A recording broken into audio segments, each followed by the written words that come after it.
Hey everyone, and welcome to the next edition of the Into the Rift podcast, a Riftbound TCG podcast hosted by myself, Alex Coccia, and of course, my very good friend, Joe Curley, best of Timo, Bologna. Joe, you just came back from Lille. We're going to be talking about a lot of different things today. We're talking about your Lille experience, the deck you brought. You did a pre-rift as well. Then, of course, we're going to break down the tournament meta, the results of, you're actually showcasing the pre-rift kit there. Oh, yeah. Proof positive that you do, in fact, have possession of some Unleashed product in advance. And then, of course, we'll do a complete recap of the best decks, which I'm excited to talk about as a Nazir gamer.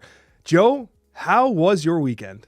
Yeah, brilliant, mate. Really lovely time. I got back probably like 3 hours ago, so didn't get back long ago at all. But Lille, it's my third time being there. I've been there a couple times for Disney Lorcana and Star Wars Unlimited as a commentator, but really enjoyed the opportunity to go as a player, get to see the city. Really nice place. Very, very good place for an event. And it was nice to see quite a few improvements really from Bologna. I still think the biggest thing I love, Alex, about these events is the tables are so big. Like, I sit down, I got all the space in the world. I go no playmat because I'm all over the place. I'm a bit of a messy player, and there's just so much space where you sit and play. No one's like bumping elbows with you, so really great experience. Had a great time. Didn't have the best result, but I think what I love about Riftbound is I leave the weekend knowing that I made some poor decisions, whether that was with the deck build or some gameplay decisions, and that just is a great feeling to leave a card game tournament, because then I'm hungry for more. And I think that's what really struck me with Riftbound this weekend, is just how skill intensive the game is. And yeah, really excited to talk more about the best performing decks in particular. Yeah, I absolutely love the game. I can't get away from playing this game nonstop. And I actually went through my calendar and set up because I've already paid for a bunch of the pre-rifts. I'm going to 4 or 5, which is way too many pre-rifts, right? But I'm so excited, right? And I finally, I won, not won, but I got picked in the draw to actually get a MSRP booster box from Unleashed, which just happened today as of recording Monday afternoon. Let's go. So check your emails because they are sending those things. And I hadn't gotten any of the others, so I must have been on that pity list, I think. Mm-hmm. So I did get a booster, which I think is super cool. I'm excited for that. At least I'm getting one. And then, I think that Unleashed is going to be really cool. And the game continues to add really, really fun mechanics. And we should get right into that, Joe, because you had a chance to play in a pre-rift for Unleashed, which is something that I did prior. So I'm really interested in your experience, because we were going off of my experience before, and the deck that I had played with was Master Yi. So I have no idea what you played or who you played against. So I'm actually really excited to hear your take. Yeah, it was a blast. I've come one up you, Alex, because I actually have got 2 pre-rift kits, which is very, very kind. That? So I finished playing, had a great time. And then out of the bag, they're like, yeah, we've got a gift for you as well. So you can make some more content from it, open some more at home. But I haven't actually opened these yet. So I will. And then I'll have 2 pre-rift decks where I can play against my girlfriend. I think my friend Fresh Lobster that we know from Marvel Snap, he was a Runeterra streamer. He's going to come over later this week, and we're going to play some games together as well, I think, and make some videos. So, but the pre-built deck that I had, this one is still sealed. I haven't opened it, so I don't know what's in this one. Hopefully it's not Jin, because I had Jin in the first one. And I remember we filmed our episode a couple weeks ago, and I said, if you get Jin, guys, just play without a legend. So as soon as I saw Jin, I was quite disappointed. I will say, a lot of the cards, though, in the Jin pre-built deck are really good. The Chosen Champion is absurd. It's this red Chosen Champion that whenever it moves, you gain an energy and a power. That's really strong. But the star card of the show, it was this 5 cost, 3 might guy. It's called the Arena Kingpin or something along these lines. And he comes in ready. So 5 cost, 3 might. And you can exert him to give something else plus 3 might. So I just chilled with this guy at my base. And I just sent in the troops all around him. I played mainly with some French content creators. I actually filmed the whole thing, so I have a video coming. I was wearing my friend's meta glasses, and I wanted to see what it would be like filming with these. It looks all right, so I don't think they're quite worth the 500 euros or whatever they cost, but pretty excited to share that video with everyone. But the pre-rift was really awesome. The deck building experience was great. I ended up picking Vi as my legend because I was tempted to go for no legend at all, because you get that 1 extra card in your hand if you do that. But I really wanted to not be boring and try and actually see what one of the new legends was like since I was making content. And honestly, Vi was pretty good.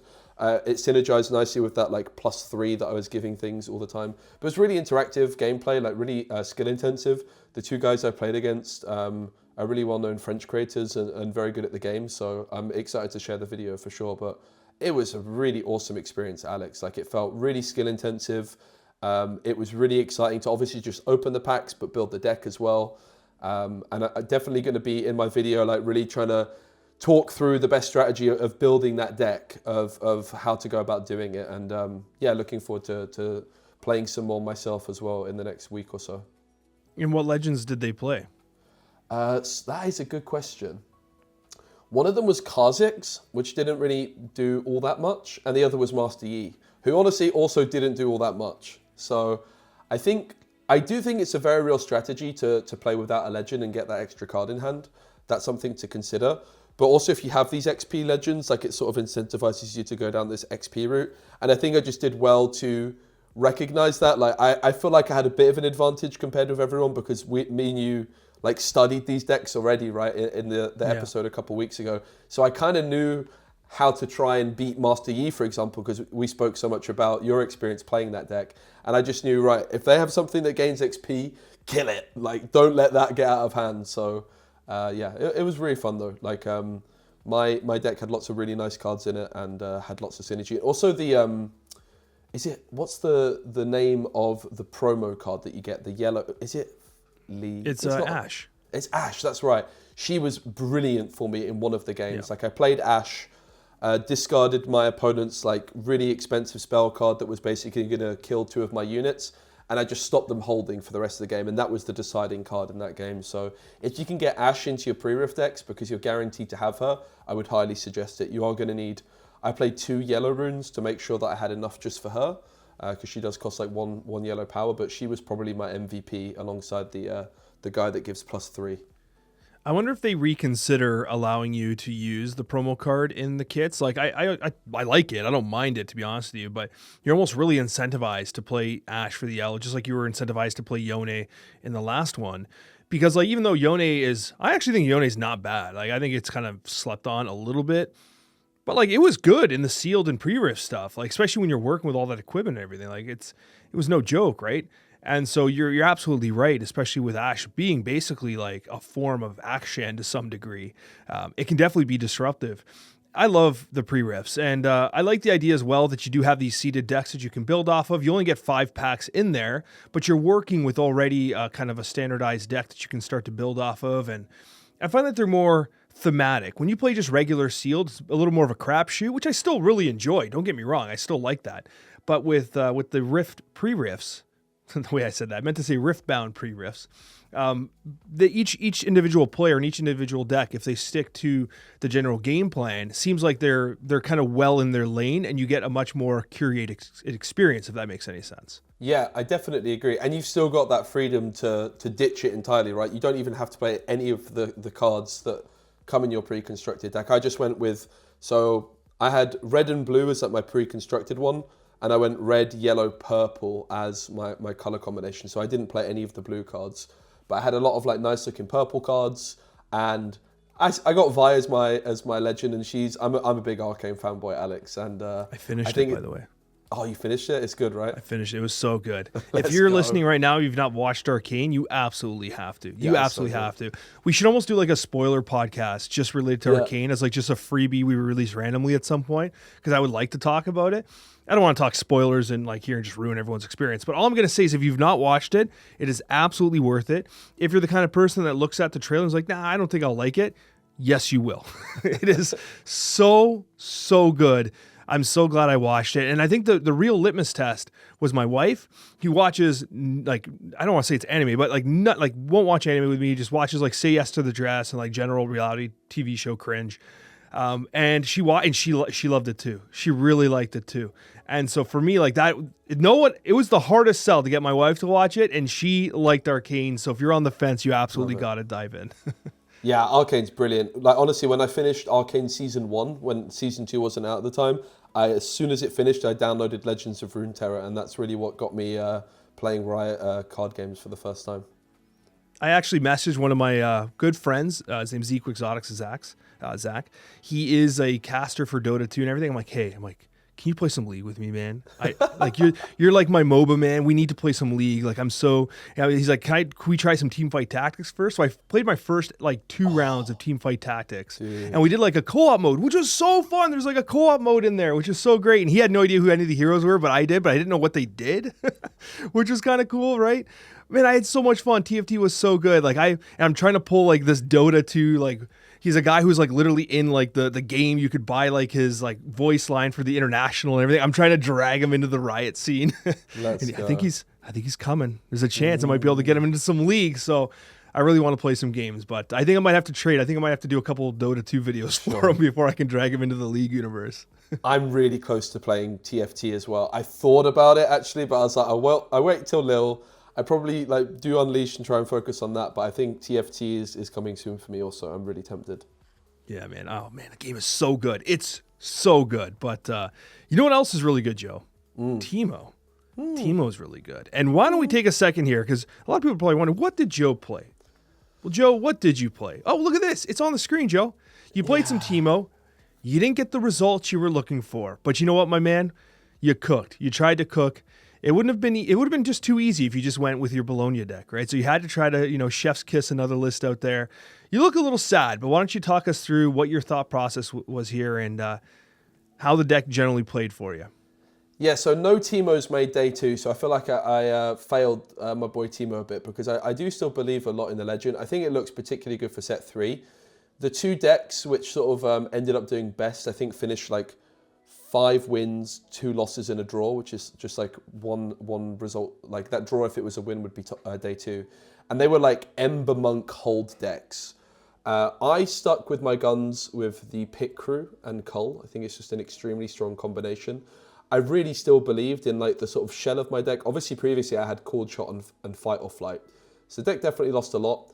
But what I was really excited about with this was I got to play Fizz Sprite Cool, which was actually my very original set 2 Teemo list that I was theory crafting until I watched the events in China and saw Pit Crew Cull, and I was like, okay, that's what we're doing then. So I kept the purple seals. I've always been a big believer of seals. I think this deck was like incredibly close to being the way to go. Like I feel like there's a really good chance that the best of Teemo next week will be playing this list actually, but. And I've got like a Metafy guide, so I've been like talking to a lot of people that have bought that guide already, that plan on playing Teemo next week. The big thing I've reflected that I messed up on, and I think it's a really big thing that I messed up on, is one card, and it's Consult the Past. Consult the Past is this 4 cost hidden, draw 2 cards. So obviously in a Teemo deck, you're paying just 1 energy. I swore by this card in set 1 in Teemo. Then obviously Cold Shot was in. I was very close to playing 1 actually in Bologna, but ended up cutting it. I think that's really where I dropped the ball. Like I was getting so close, but just running out of steam. Like I was basically like a turn away from winning a lot. I ran into some real consistency issues. So I think Consult the Past would be the thing to add, but it's a deck I'm really proud of. Like there's a lot of weird stuff going on. Like basically the idea was with sideboard to sort of pre-sideboard for Kai'Sa. In my testing, I was losing a lot to Aurelia and Kai'Sa and having pretty good matchups everywhere else. So I tried making sure that I was able to like take game 1 against Kai'Sa in particular with Retreat, and also the Nocturne, combining that with Candlelit Sanctum. Often I would take Nocturne out for the rest of the games. But yeah, really happy with the deck. I think if you add Consult the Past in here, probably 2 to 3 copies, I think it would make a really big difference. And I think I was a little bit unfortunate on the day, didn't play the best either. But just makes me hungry for more. And I think also in a way, Alex, it makes me kind of realize it was a really big achievement for me to get that Teemo in the first place, right? Like seeing how like you can have an event where it just doesn't go your way makes me, I think, just feel even more proud of like that first result. As much as I really wanted and felt confident of defending the title, it wasn't meant to be on this occasion. Well, guess what, my man? There's more regionals coming constantly. There's another one next week in Atlanta. If you could, fly out. I'm just joking. No, you can't. Sadly not. You can't just fly out right away, get another ticket. But, my man, I have 2 questions before we move on. I have to ask. First of all, with Cold Shot out, was Nocturne more difficult to play?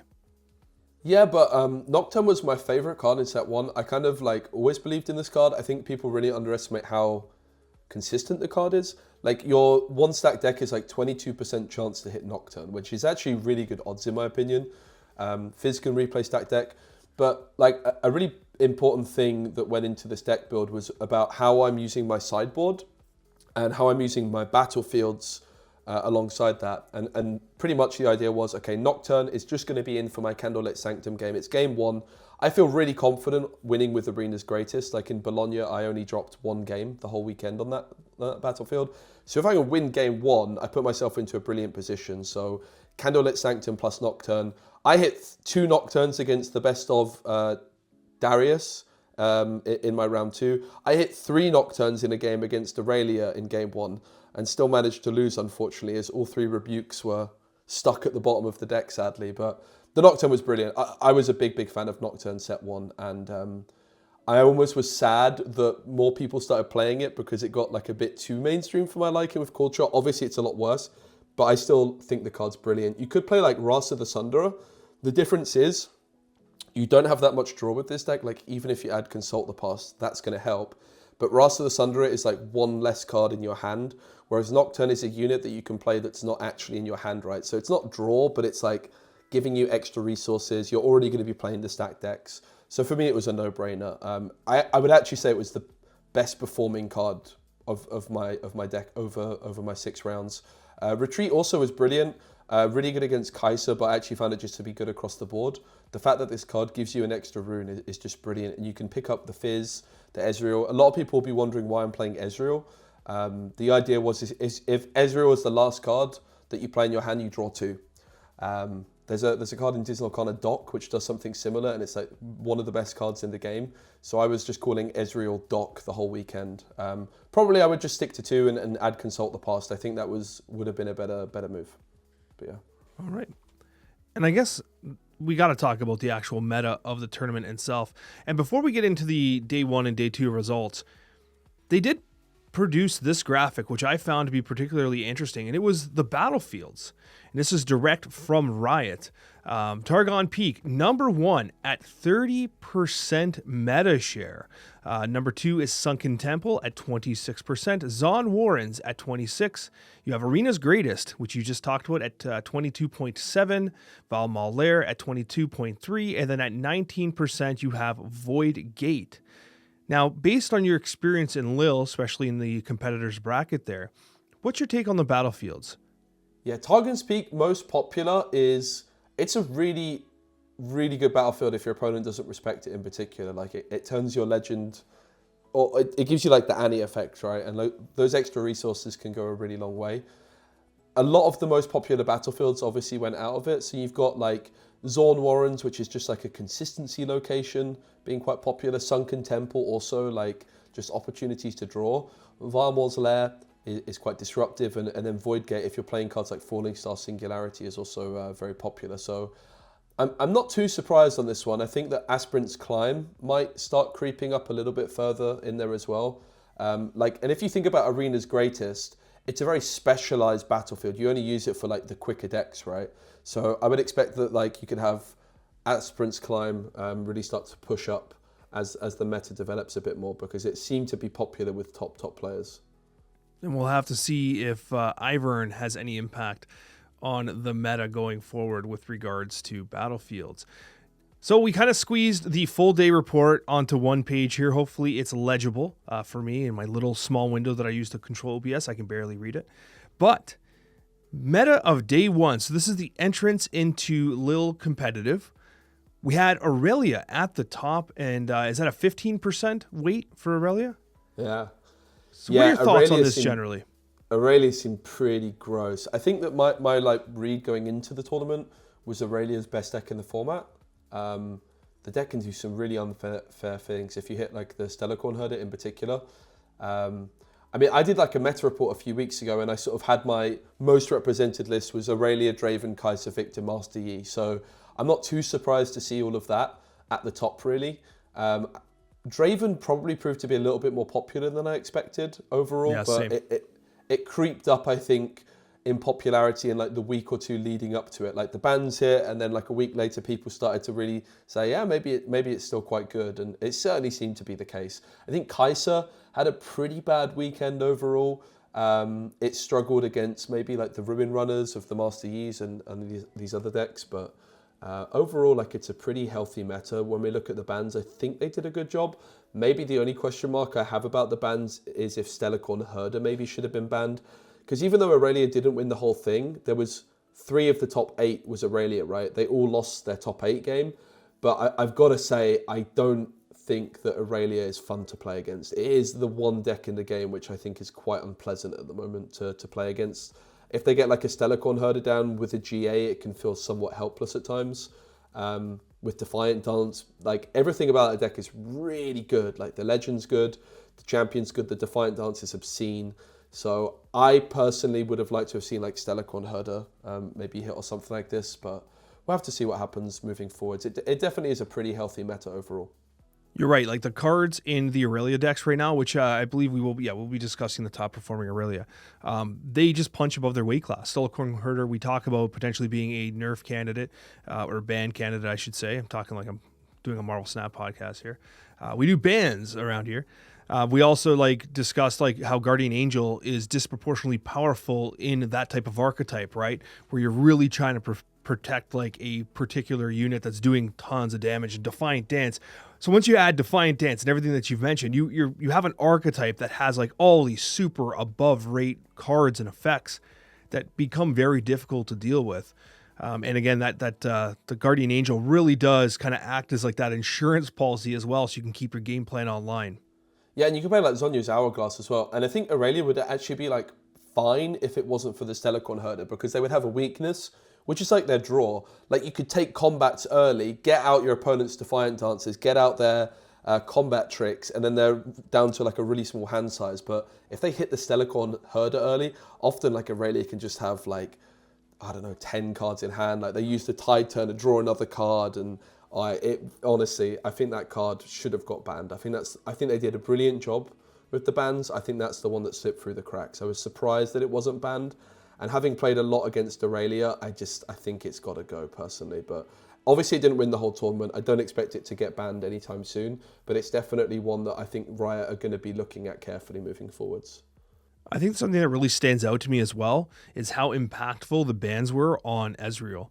Ezreal fell down like a massive amount, and obviously performance-wise wasn't necessarily there either.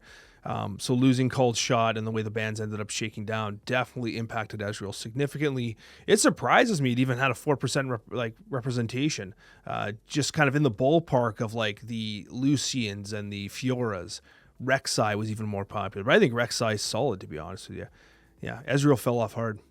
Yeah, Ezreal did, but there was also like Alan was still on Ezreal, and he like made his list public, which I thought was quite interesting. Like despite going to the tournament himself, I think the guy that won Best of Ezreal said thanks to Alan for like all his tips, which I think is quite interesting that Alan shared his list beforehand. Personally, I wouldn't want to do that, but credit to him for being so open and just backing himself to outplay everybody else and not be bothered about that. But I have played against quite a lot of Ezreal, and it's like gone to this like kind of tempo shell, which plays Gust, Stupefy, and obviously you can keep drawing quite a bit. So I think Ezreal's still pretty solid, honestly, but it's gone from like a slower control deck to trying to be something more similar to like the tempo Teemo that I played in the past. But Cold Shot's obviously a big miss, no doubt about that. Yeah, and I actually prefer that play pattern. Like old Ezreal, it was like delaying the tournaments. It was everything that was wrong with like, I don't want to say everything that was wrong, but like some of the major core issues with Riftbound as a whole, especially with like the length of games and delays and stuff like that, Ezreal, the classic version of Ezreal, was not helping. Those miracle versions of Ezreal were not helping, right? So, you know, we've made some progress on that front at least. Before we move on to day 2 and the conversion rates, does anything surprise you about like the bottom half? Is anything standing out as legends that you think were underrepresented, or legends that you're like, you know what, yeah, clearly like Renata needs additional support because sitting near the bottom there with Severe makes perfect sense? Yeah, I guess I'm a little bit surprised Misfortune is so low. All the Aurora decks in general, like I personally think Aurora's pretty good. I haven't played it myself, so maybe it has bad matchups into like these top decks, but my experience playing like an aggro deck against Aurora makes me think it's pretty good. Also, like Ornn has kind of gone down in popularity, which I guess I shouldn't be too surprised about. I don't think there's like anything major at the bottom which is like standing out.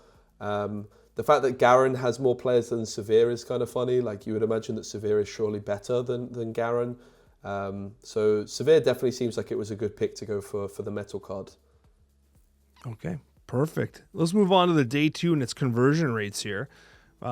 You'll have to read out the conversions because I just simply can't read the text because it's too small on my screen. Yeah, first time I'm seeing all this, which day. is awesome. I'm excited to see all these numbers. So Aurelia, this is day 2, had 70 players with a 28% conversion rate, which is the second highest on this list. It's had the most people in day 2 and the second highest conversion. Draven had the second most players in day 2 at 63 and had the highest conversion rate with 29%. So really good weekend for both Aurelia and Draven. They were like the highest conversion rates, which is quite interesting because I also think like Aurelia and Draven are going to be decks that also have quite a lot of weaker players gravitating towards them, respectfully, because they are like these really strong decks that people like just know are really good, and the deck can kind of carry you a bit. So I think that those numbers like are actually extremely impressive. If you look at like a deck like Azir, it's maybe like a little bit more specialized, right? And Azir only had like 22% conversion rate. But I'll go through the list. Kai'Sa, 42 players, 22% conversion rate. Master Yi, 21 players made day 2 with a 22% conversion rate. Victor, 17 players made it, 14%. Rek'Sai, 13 players made it, 16%. Ezreal, 12 players made it, 18%. Annie, 11 players made it, 26%. Azir, 11 players, 22%. But Azir had like 2 real standout performers. Of course, the biggest performer, the best of Azir and tournament winner, undefeated, unbelievable result. But I believe there was another Azir like right up there as well, who was like barely missed out on the top 8 cut. So really, Azir was the big star of the weekend. And it makes perfect sense because when you kind of take the classic version of Ezreal, that miracle version of Ezreal, you're seeing less pickpocket. Now, as a result, that gives Ezreal much more room to breathe. We talked about this a million times. We talked about how Ezreal, which was like my chosen champion for the or chosen legend for Spearforge. Azir, rather, not Ezreal. I said Ezreal, I meant Azir. Yeah. If I said Ezreal, I was wrong. Azir was my chosen legend for Spiritforge, and I felt like we were taking all like this crossfire between everyone else trying to do like anti gear stuff for other legends, or pickpocket for Ezreal and etc. for the seals, and you're just like, I'm just trying to play Azir, no one's worried about me. And then they do the bans, and look what happens. And we'll talk about that deck momentarily. But something that really stands out here for me is Jinx. We did have a 5-player day 2 kind of conversion for Jinx, which I thought was awesome. This is an archetype and a legend that has not seen much love, and to see it have a relative amount of success was pretty heartwarming. Yeah, that is great to see. I'm a big Jinx fan as well, so it's good to see. I mean, almost all legends made it through to day 2, right? Only Renata, Teemo, and Ornn didn't make it. There was a Renata that was 5-0 and then lost their last 3 in Swiss, so Renata almost made it, and that was playing Jace Vanguard Armory combo. There was a couple Teemos that were close, and I'm not sure how close Ornn was, but I've got to say Ornn was a deck I was quite tempted by myself. You can do some pretty nice things with that deck, so I really think that it goes to show that like a lot of people will complain about this like meta being artificially improved, but I mean, look at that. Like that's really impressive that you have almost every single deck in the game making it through to day 2. And I think the ones that didn't make it all had potential to do so on a different day. Absolutely. So we do go to the top 8 bracket where you see Azir, Master Yi, Annie, Aurelia, Draven, another Aurelia, and then Master Yi. So better than what we saw in Vegas, where it was basically a Draven gong show. Yeah. A little more variety here, but again, as you said, Aurelia was definitely the deck to beat. Yeah, it was. I think Aurelia was really well positioned coming into this one, but Master Yi and Azir were sort of like 2 of the decks that I had on my radar of having a lot of potential. Like Master Yi, maybe you go like down the Ruin Runner route. I think I said in the podcast last week, I expect Ruin Runner to win the tournament. And then Azir, as you mentioned, like was really interesting to me without Pickpocket suddenly. Like I always liked the look of that deck, but with how popular Pickpocket was, I was always put off by it. Like Pickpocket isn't winning you the game against Azir, but it certainly hurts a lot, Alex. I mean, you'll know, having been an Azir player, you can still beat players using pickpocket. But I remember my round 3 in Bologna, my opponent opens up with their 1-cost gear and attaches it, and I'm just playing pickpocket on my first turn 2 games in a row, and they had their heads in their hand. It's not a nice feeling. So it's great to see that Azir do so well, and also great to see Prismaticism bringing Annie. Like, this guy is absolutely outrageous. He is now 3 out of 4 of the regionals in the West. He's made the top 8. Like, that is unbelievable, and it really goes to show how high the skill ceiling is in this game. The fact that you can have that level of consistency is brilliant. And I do also, Alex, want to mention the Draven player here from Challenger TCG, the Zidane, which I'm probably butchering, sorry about that. I played against this guy in Bologna. He was playing Jinx, and I did beat him thanks to pickpocket, totally carried me. Best player I ever played against. He was so good. Like, I left the table almost like apologizing that I beat him because I didn't feel like I deserved it. I just got carried by pickpocket. Like, unbelievable player. He got 2nd place in Houston, and very nearly lost that, won that tournament. I think he lost it to like a top deck Rebuke, something like this. So really great to see him running Draven this time, and I think he got to the top 4. And so we're going to talk about the decks. This is the thing that so many people are interested in, and we're going to be talking about Azir. This is Pedro's Azir. They took down the tournament with this deck here, and what I got to tell you right off the bat, I like what they've done. There is a lot of kind of differentiation between this and what was considered the stock versions of Azir. What really stands out to me is a singular Guardian Angel. Some Azir decks were running 2, sometimes even 3. A salvage in the main deck, which makes perfect sense. On guard, not commonly being used in Azir decks, being used here. Facebreaker as well. What really stood out to me, though, was a single Call of the Week in the sideboard. I often tried to play more Call of the Weeks than that. But overall, a very, very well-refined deck. Tournament winning deck, in fact.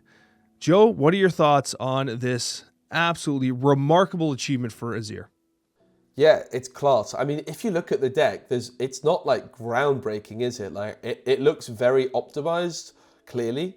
Rather, like, I think it's fair to say that it is optimized, but it looks like relatively similar to what you would expect, which I think just speaks to the level of play from Pedro here. I do want to talk about the battlefields because I think they're quite fascinating, Alex. So there's the Hall of Legends, which is when you conquer here, you may pay 1 energy to ready your legend. When you're picking battlefields, you're always just like looking to select something which you get a benefit from and your opponent doesn't get much one, right? Or just like the biggest gap between that, like you get as much benefit as possible while giving your opponent as little as possible. And the Hall of Legends for Azir sounds absolutely exceptional. Basically just reads like, when you conquer here, you may pay 2 to play another Sand Soldier unit token, right? Because you have to pay 1 to ready your legend and then pay another 1 to get that Sand Soldier unit token. So it sounds really strong. Like going wide is a very strong thing to be able to do. Then there's the Seat of Power. When you conquer here, draw 1 for each other battlefield you or allies control. This is a battlefield I've been pretty impressed by. I've seen it in Annie quite a bit. And in a deck where you don't have an abundance of draw, I think it makes a lot of sense. Also, like Azir going wide, you often can conquer twice. And then finally, the War Camp, which is +1 to units here. So 3 like interesting battlefields to see, particularly the Seat of Power and Hall of Legends. And clearly it worked out super well for Pedro.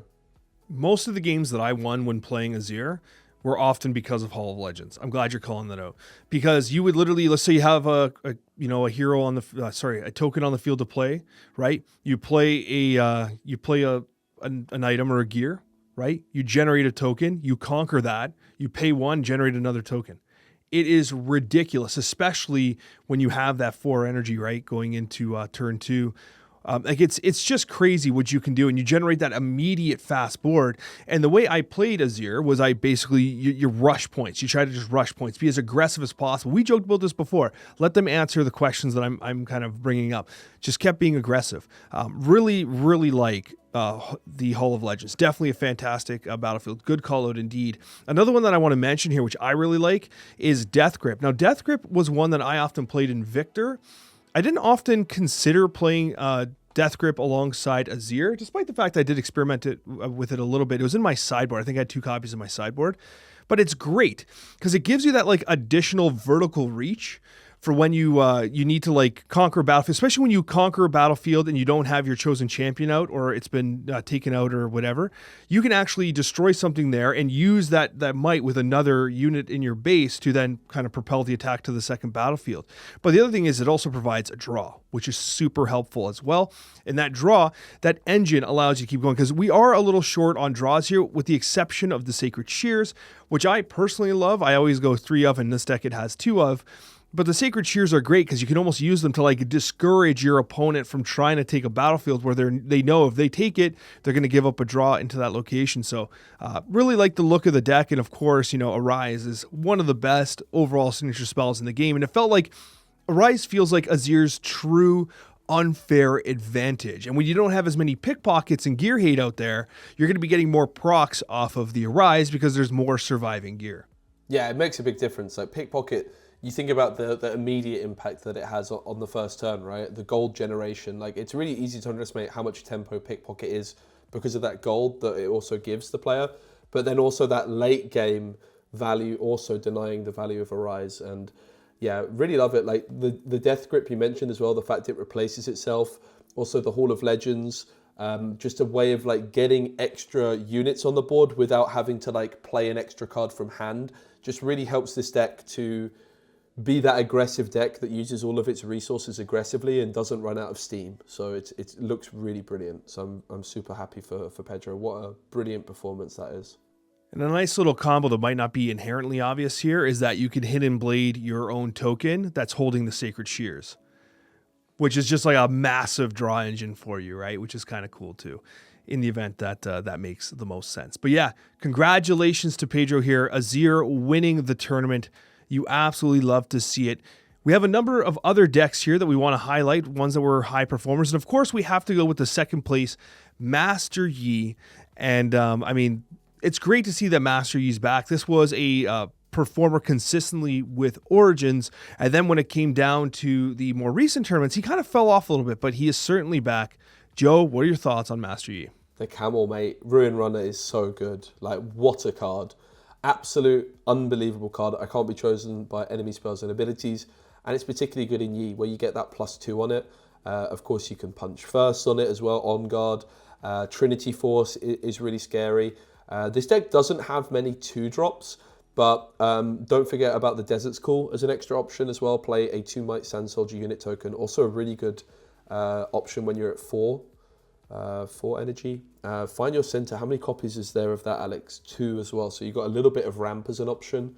Yeah, I think Master Yi is really well positioned. Like that Ruin Runner is just so good into so many of the top decks. Kai'Sa can't really deal with it very well. I even think Aurelia struggles to deal with the Camel at times when it's got, you've got like the Hourglass, you've got maybe the GA on it, you've got Trinity Force, and like Defies and stuff. So really, really great to see you doing well. It is difficult to play against, especially if they hit that turn 2 Poro. I think that can make a really big difference if you're like playing like an aggro deck against this and they have that opening, because suddenly you've got to get over like 4 might, and if they hold up 1 rune, then it might get hit by like a punch first or an on guard or something. So it's difficult to play against. Also, like Vilemore's Lair is usually what they use game 1, at least in my experience playing against this deck, and that can also be a real pain because yeah, you kind of get stuck there. They try and like hold the other one and you get stuck at Vilemore's. And if you don't have ganking, yeah, it can be really difficult. And the champ is great in this one as well, Alex. Like just the fact it can come in ready and then gank later on. Yi is definitely a force to be reckoned with. There's no question, and you're right. The way this deck functions and the way like you want to like hold these battlefields, Ruin Runner, as you said, makes it very difficult to interact with, especially when you have cards like Discipline, which could, bump up its might. You have Not So Fast, the Defies, On Guard, and Thwonk, of course. There are so many ways you could disrupt your opponent's desire to try to attack any given battlefield. And even like the Navori Scout, which is not a particularly popular card, has Deflect for decent stats, which when you put it into a location all by itself, all of a sudden it's a 4/6, which you get to also Discipline and do everything else with. Really like the design of this deck because, as you said, it's very, very defensive, and it's utilizing the legend to like maximum effectiveness. I almost played Whirlwind in my deck to get around Ruin Runner, but it can be defied. So Whirlwind is this like set 1, 4 energy, 1 power purple card, and starting with the next player, each player may choose a unit and return that to the player's hand. And weirdly, that gets past the Ruin Runner because the ruling is that the spell doesn't target it, but the player does. But the fact it can be defied meant I didn't go for it.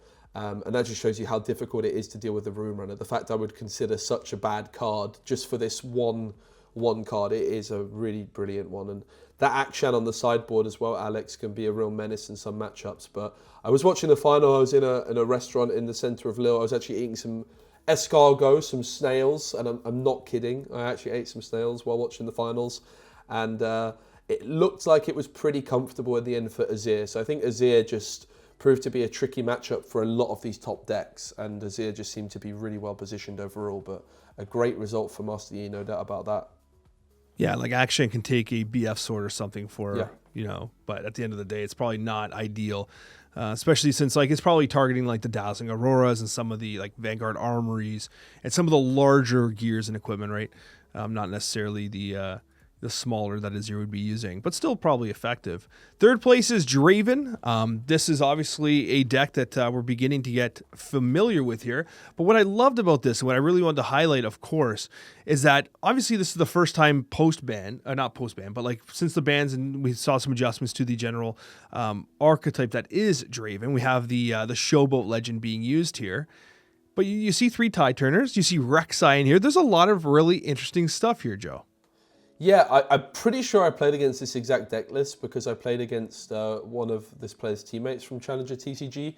The Rek'Sai is quite interesting. It's a 3/3 with Accelerate and Assault 1. So 3 cost with Accelerate if you want. You can just play it at your base. But what's really interesting about the card in this deck is the secondary ability. Friendly units played from anywhere other than a player's hand have Accelerate.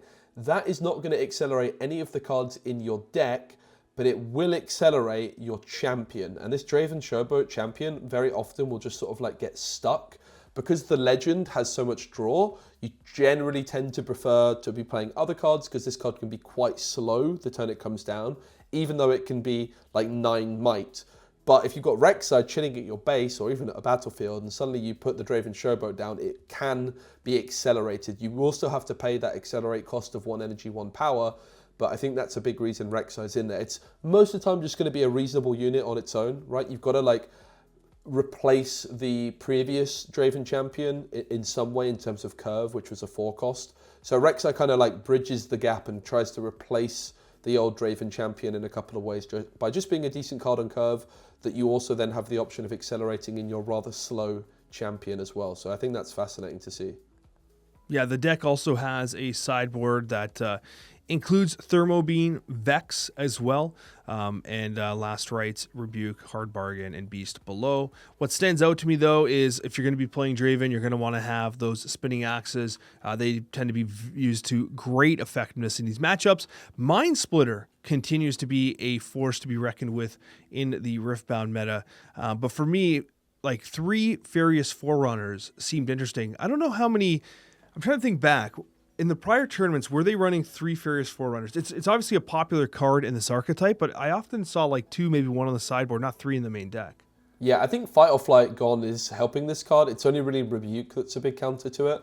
So I saw on the stream at some point there was a graphic of like most popular cards, and I think Rebuke was very like the most represented within its color, and I think Forerunner was second. So Forerunner was like really popular for sure. Yeah, it's only really Rebuke that is a clean answer now. This deck also only on 9 2-drops. Often you're going to see a little bit more than that. So yeah, I guess that's also what this Rek'Sai does, is sort of like helps you have a bit of curve if you go second. So it's a really interesting list that you're going to lose some consistency when you don't hit a 2-drop, but then your top decks and stuff like this are going to be cleaner with this approach. And then, of course, Prismaticism coming in at number 4 with Annie. And again, absolutely remarkable results across multiple tournaments. Absolutely unbelievable player. And you're right, it goes to showcase that it's not just luck. There's definitely skill at play here.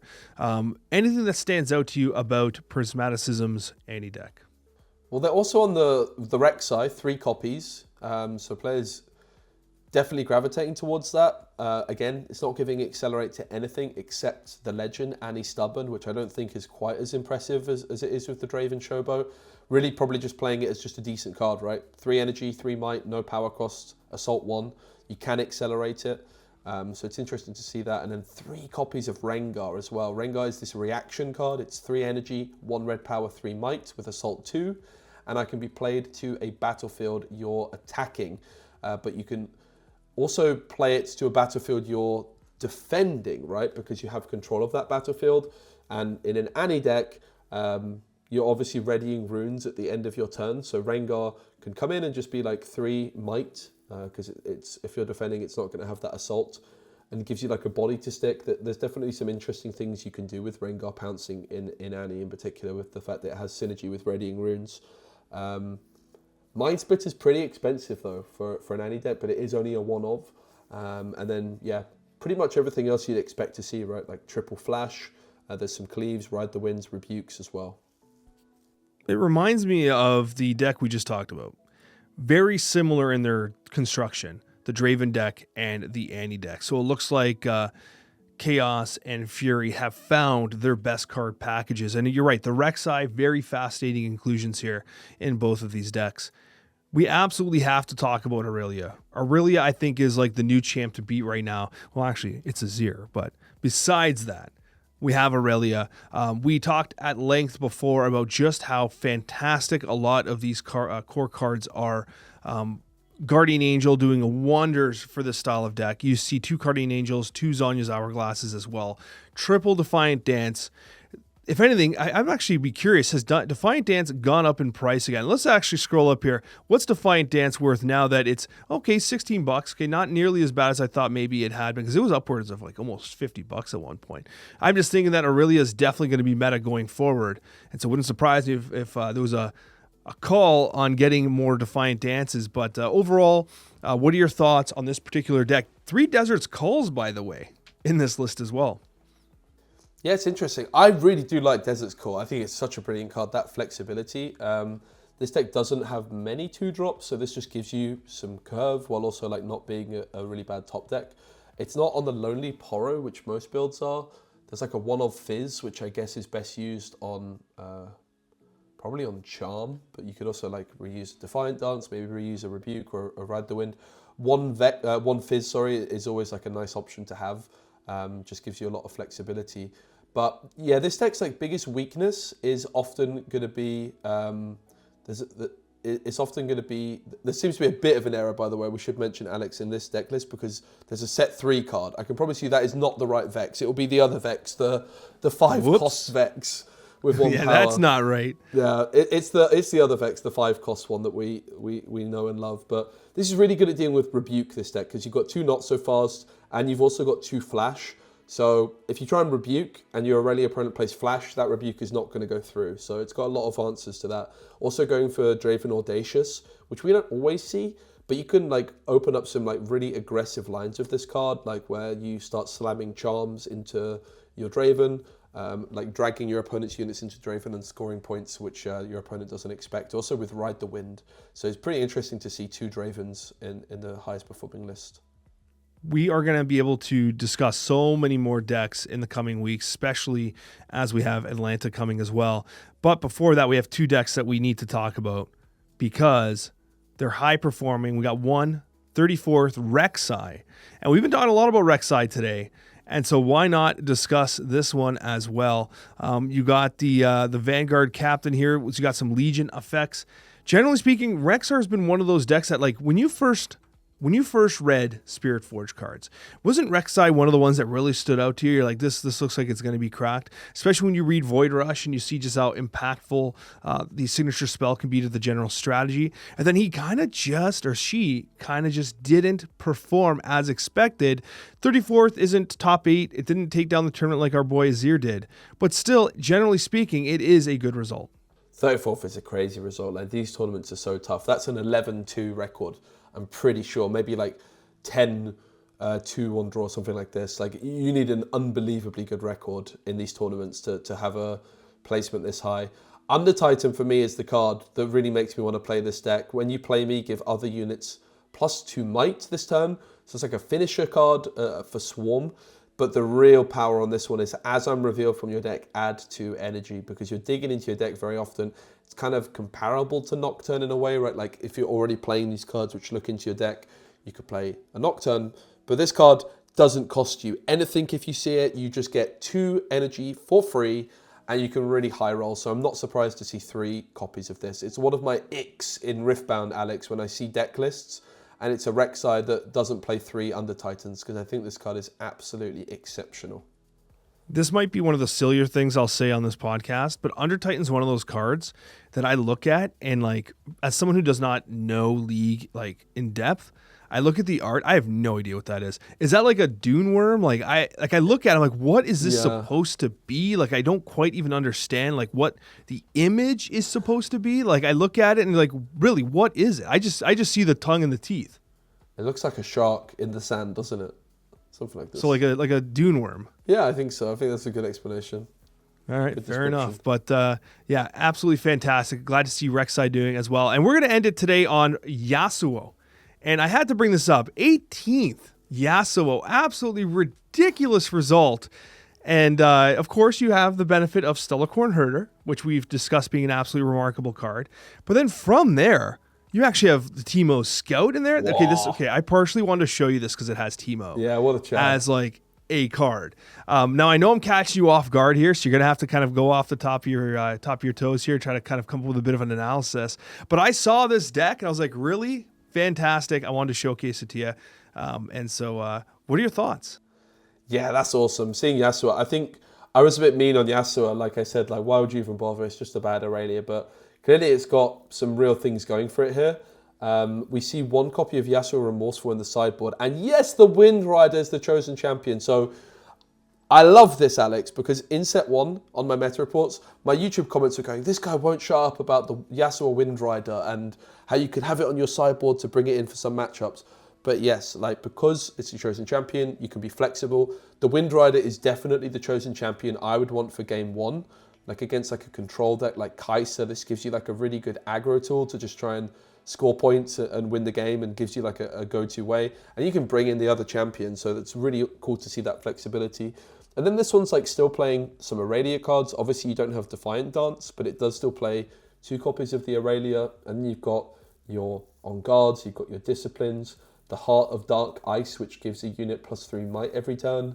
Mask of Foresight is really nice in Yasuo, which gives +1 might if a friendly unit attacks or defends alone. You've got a decent amount of consistency here as well in terms of 2-drops. That's one thing I found when I played Yasuo, is that you really want to find curve.